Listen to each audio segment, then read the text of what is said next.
Just arrived at Tankardstown house. I'm literally just in the gate. So before I get to the actual house, I am going to drive up the driveway and share a bit of some of the landscape if you have never been here before. So this is literally just inside the gates. A lot of these country houses, what I generally say to my couples is you have absolutely no need to go anywhere else for photos because they really do have a lot to offer. And also you are going to save yourself buckets of time if you don't have to go traveling off everywhere else. Now this isn't, always the case. If you allow yourself extra time and there are some amazing views around your venue, definitely go. But a lot of these places have everything you need. So as you can see, just as you enter the gates, you have quite a lot going on. You have views, lots of lovely trees and greenery. You have a stone wall over there. You have the nice wooden gate with fields behind you there. So if you're a couple that likes nature, that wants a lot of nature in your photos, already you're sorted without even going up to the house. The other thing I'll say about, an area like this is on a rainy day, these trees are really going to give you a lot of shelter from the rains. So right there is plan B just in case of a bit of bad weather. So I'm going to drive very, very slow because there's absolutely no one around. But there is the lovely view of Tankardstown House. You could stop there for portraits. In the springtime, this avenue is gorgeous with all the lovely purple flowers lining the path. Now, I haven't been down to Tankardstown House in a little while, so there's quite a lot of new stuff I can share with you, including this little blue house, which would be amazing for portraits as a backdrop. And there's some lovely white flowers in the field behind it at this time of year. Now, as you can see, we're literally just in the car park here. But the first thing that I spotted was this tree. This time of year, the trees are in bloom. And I know, again, the lighting on my camera is not great, but I see this and it's amazing. I mean, I really do think that's an amazing... the colors are fantastic. I would totally, if there was no cars around, bring a couple, put them here with the building in the background, the pink tree, the green and the blue of the sky. Remove that sign, of course. And voila, you have an extra spot for portraits that you probably wouldn't think about. So every time I come to a venue, I'm always looking for somewhere new. Actually, I look for a lot of... I look for the light, because at this time of day, the light is actually really good here. And with these trees, it can be very nice and shaded too. It's funny, a lot of times a couple will look at me, think I'm crazy for some of the spots I pick out, especially for the family portraits. But look at that. I mean, I actually would put the family portraits right here in the car park because it's really nice. But guys, that's why I say trust your photographer. If you have a good photographer that knows what they're doing, don't look at them like they're crazy if they put you in the shade and not in the sunshine. They're doing it for a reason. So anyways, I'm here in the car park, and this is the path that leads to the main house. Now again, they've really done the gardens really well. This little arch, again, a good photo op. And it all depends on the weather and the sun and how it's... And yeah, that's an amazing way to make an entrance to a venue. Again, every spot here is really good for portraits. I would, again, put a couple there for portraits. I could put the family there for portraits. And the great thing about this spot, I've used it many, many times because it is absolutely sheltered from the rain. I've put couples under those trees with a nice house in the background when it is raining, and you can still get outside for portraits. And in the spring, I love this tree. It's just in full bloom. And the all-famous gates, which I definitely use on either side, depending on the weather and how it's going. I will get to the garden a little bit. I'm going to go inside and say hello to everyone first, and then bring you back out here. Okay, guys, I'm in the house, and we are going to start from the very beginning of your wedding day in the bridal suite. Let's go in, have a look.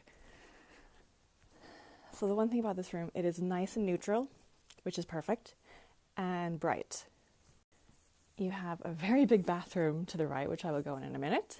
And to the left, you have a very big wardrobe, which goes through to another bathroom. And typically, hair and makeup will generally take place in here. Now, the one thing I do find about this room, while it is nice and neutral, you're sitting with your back to the window, which doesn't make the light great for photographs when you're getting your hair and makeup done. So what I would suggest is to see... always check with the hair and makeup team if it's okay if they just maybe turn and face you towards these lovely windows here. They always have the mirror behind if you need to check and look at what's going on, but I would suggest if possible, to have you actually seated more along the lines of something like that, because it's going to benefit your photographs a whole lot more. Now guys, if any of you are following along and you are getting married at Tankardstown House, don't worry. I'm here with my camera. You don't have to worry about saving all these stories. Just get in touch with me. I'm going to put all the information in a PDF with photographs. So that's what the purpose of these visits are for.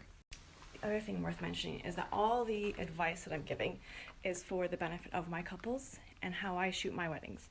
If you are having your wedding at Tankardstown House or any of the venues that I'm going to be visiting and you have a different photographer, talk to them because they might work differently to how I do. The other thing is, if by chance your hair and makeup team don't set up in that room, it's just worth mentioning that no matter where they set up, the whole idea is that you want them near a nice, bright window with natural light, which you can use any of these windows. So moving on to the main bathroom. I love this bathroom. So yeah, again, look at this. Oh, look at that. I could just sit in the bathtub right now. You could set up hair and makeup right there. Oh, hello, that's me. Yeah, I actually had a bride doing her own makeup here, and it looked fantastic. But what I would suggest is that if you can do it in front of this window, you have the mirror here, you can set up all your stuff there. This is a good spot. And actually, I just literally turned the chair around to face this way. Oh, and you have the amazing view with the bathtub in the background. And I actually would make a very, very lovely portrait of you getting your hair and makeup done there. And I know to some people this idea is a little bit crazy, but getting your dress put on, trust me, this side light with a nice kind of roll top tub in the background, it actually be a beautiful spot for you're getting ready. That, of course, is another spot with the nice side light. I love side lights. Natural side light is amazing for portraits. So you could put your dress on in this spot as well. It's lovely and neutral and lovely light. And lastly, if you don't mind a bit of furniture being moved on the morning of your wedding, I would actually move the sofa and the tables out of this spot, and that would be an amazing spot as well to put your dress on. Now let's talk about if the groom is getting ready on site as well. I have searched all the upstairs bedrooms. There is one downstairs. I would not recommend using that one because I know it's quite dark.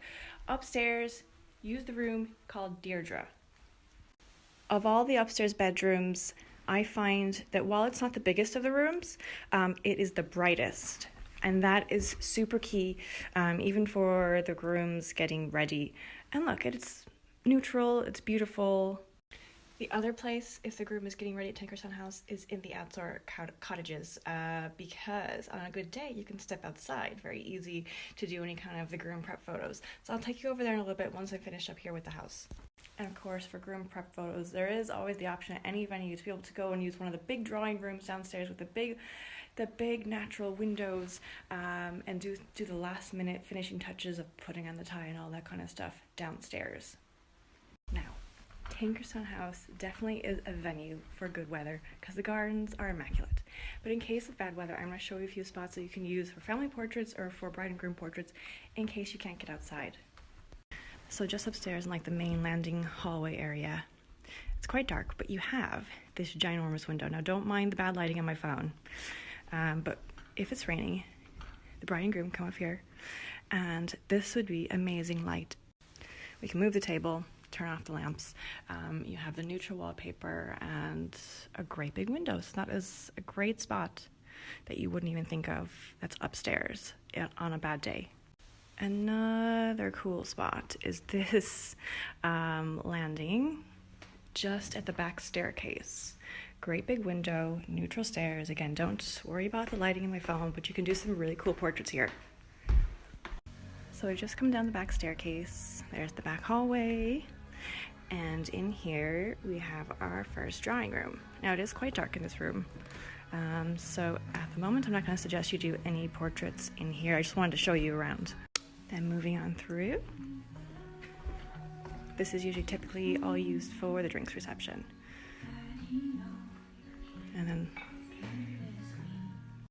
And here is the second drawing room.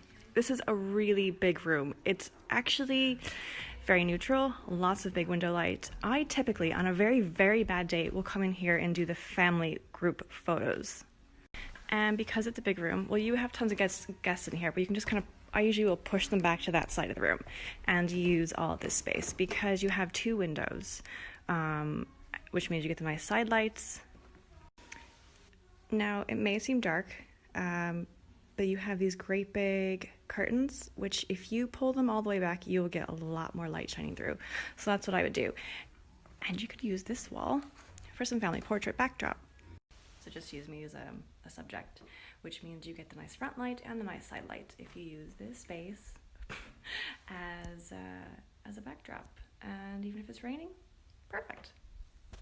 Now, I typically won't put a bride and groom for portraits on their own down here while guests are around because I like to take them off for some private moments. So that's where I'm going to take you around and show you a bit more spaces, or we can do that if there's bad weather. So just to show you again this room, it's a little bit better to see now. I love the music. Music is even in the gardens, that's amazing. Okay, so then here's out the back where guests can go for some more of the drinks reception. Okay, so go down the stairs to the reception room.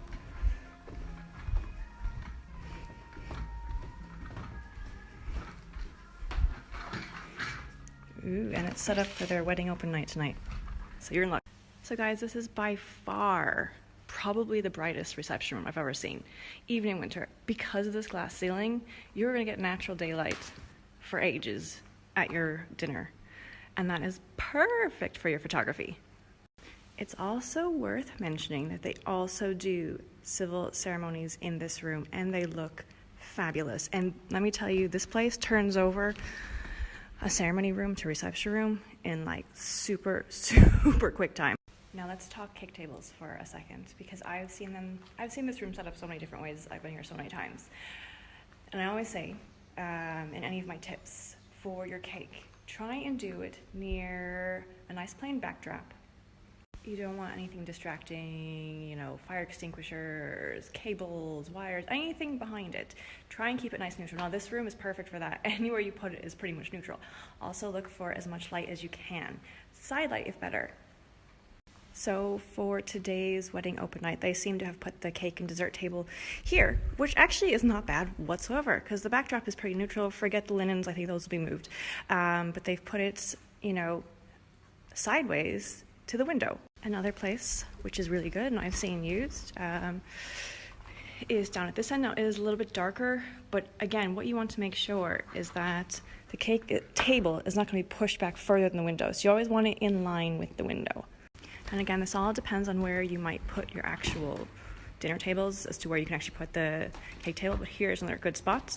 Again, because you have this, you don't want the cake table pushed back further than the ceiling window. And lastly, here is another spot that I would put it where that table is probably pushed back a little bit further than what I would like a dessert table to be pushed, because again, it's just hidden a little bit from the window light coming from above, but it's not too bad. It's still quite bright. Or front light, side light or front light. Backlit cakes can make it very, very difficult to get a very, very good shot unless you also have some light coming in from the side or from above or from the front. Now, it's just worth mentioning that with all these lovely windows and natural light, even with your table set up, I would, on a rainy day, come down here and use these windows for some bride-groom portraits, and I have done, and I can show you as well what they look like. It works really well. Okay, so I've just come out through the back of the reception room, and you have this massive courtyard. I always come in here for portraits because it's lovely and quiet, but these are all cottages. Now, if a groom wants to get ready, this is another good spot to get ready because you can come outside on a good day and kind of do the finishing touches in the natural daylight with all of your groomsmen. So I'm going to go into one or two of these and show you around. Now, I think they tend to put the grooms in number 1, which is I've used before, but I would come down to number 4 because you have this massive window which gives lots of light. And just for the purpose of showing you around the venue, here's the inside one of the little cottage. Bathroom. This is actually, I think, the bedroom. Yes, this is the bedroom. Very cool. And then there's upstairs as well. Now, honestly, I don't think most people probably even bother coming down this far. But I think next time I'm here, I might just come down. You have some, look at this gorgeous spot with the views in the background. That's actually really nice. Every time I come here, I feel like I discover something else. down the steps to the restaurants and the bar are over there. But it's really beautiful back here too. If you have time, I mean, the gardens are huge, so you can spend lots of time, but I try not to take up too much time, so if I have a couple of spots picked out, I'm happy. And out the back by the restaurant, you have this cool formation of trees, which would give you a good bit of shelter from a little bit of rain. So there you go. If you want something a little bit more formal garden, rather than the front, the gate. Now here is the side of the restaurant out the back. They do have a canopy that can be opened. Now on a rainy day, maybe you can come on here and take some portraits if the canopy is opened. You have the nice stone. Be nice. Literally endless places for photos, but here's a small little vegetable garden out by the restaurants. No one would ever think to come by, but if you want something a little bit different than all the photos you see at Tankardstown House, you could pop down here. Guys, you could make anything work, especially with good light. Okay, I'm outside. This is the back. I'm just going to show you very, very briefly around all of the side grounds. There's literally tons and tons of land. Open area, trees area, that's the house. So if it is wet, like, you have plenty of shelter from trees. Unless it's a major downpour, I would suggest coming out with an umbrella and just getting under a tree and going for it.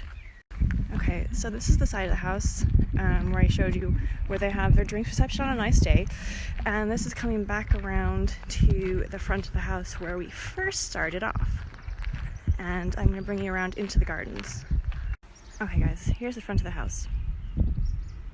Car park was way down there.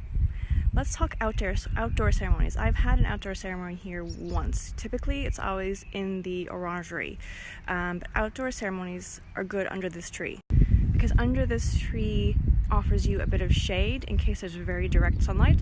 From what I remember, and I'd have to check obviously and the time of year you get married, the sun is shining from that direction.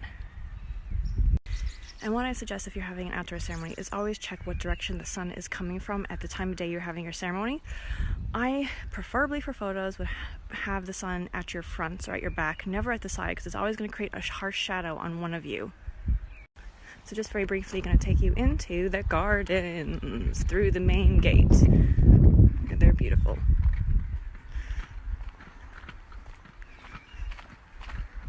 Always lots of plants along here. And the really cool thing about on your wedding day in the gardens of Tankardstown House is they have speakers hidden in the trees. So while you're out, it kind of breaks the silence to have a bit of music playing, which can be very nice during your portrait session. So yeah, so this big long path would be another good spot for a ceremony. That would be a really cool view for a ceremony backdrop. You could come through that way, walk down the aisle, boom, get married. The same goes for their side. You could walk down this way from the house, walk down the aisle, and have that one as your ceremony backdrop. Either way, they both would be really cool, and I think the sun would be either at your front or your back, not to the side. Now the gardens are quite vast. I'm not going to show you, I don't have time to show you around everywhere, but this is just inside the wall garden. There is a vegetable garden out that way, which is a bit more rustic. They have this little kind of trellised area here, which is good for photos. And hidden in the middle of the garden is a hot tub. Now I know some sneaky photographers, I will not be naming names, who during the wedding dinner have snuck out here and used the hot tub. Honestly, it's something I've seriously considered doing. And then at the side of the garden, straight back through to the cottages.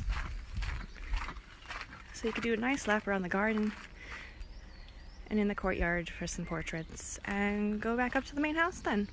So I think that pretty much covers all the grounds inside and out, where I would do the prep photos, where the groom should get ready, how to set up the cake table, where to have the ceremonies, what to do if it's some bad weather. I think I gave you a few options there. Again, you know, just gonna have to check with your photographer and see if, you know, they have better suggestions. This is the way that I work, obviously, for my type of photography.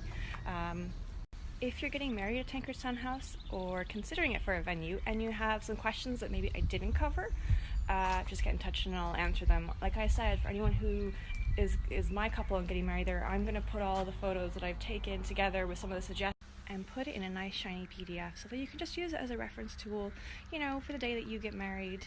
Nothing like crazy tips or anything like that, just very, very simple and easy that's going to make the photos just that little bit hopefully nicer. So I hope you enjoyed that tour around Tankardstown House.